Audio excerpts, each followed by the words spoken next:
Hello mga kapintor! Mga pintor dyan sa Visayas, from Cebu.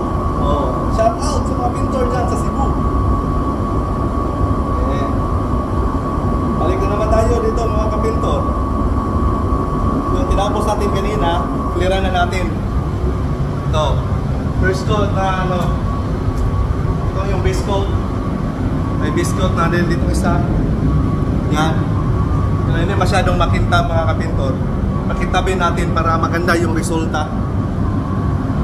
Yung natapos kanina, base coat, sailor, yan, ito yung bumper.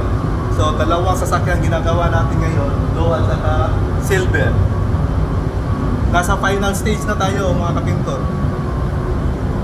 Ito yung final clear, yung natawag nila na clear coat.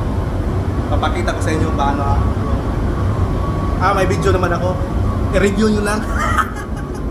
Balik. Ligwa tikol. Shout out. Boss, ayun. Ligwa tikol. Sa ako naman, bugwa tikol.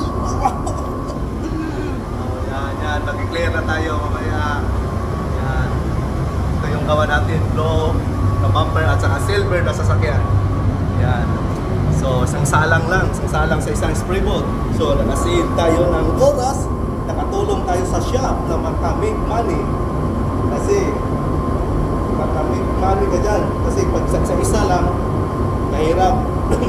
Hintay ka pa ng 2 oras, 2 hours, 4 hours na. Samantalang itong ginagawa ko, half. So 2 hours na yung ginagawa mo ng 4 hours sa normally 3 hours to 4 hours sa sasakyan, gawin mo lang ng dalawang sasakyan, maliit lang. Quarter panel ng silver, yung Toyota Corolla.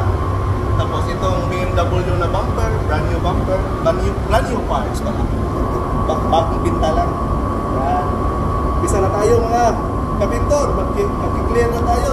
Natawag lang na clear ko.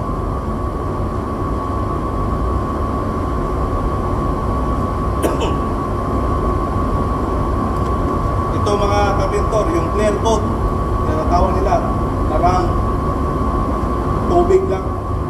Yan to, water. Yan, clear coat. Mag-clear na tayo sa bumper una.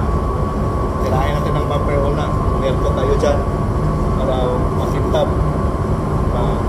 ginaganahan yung customer natin.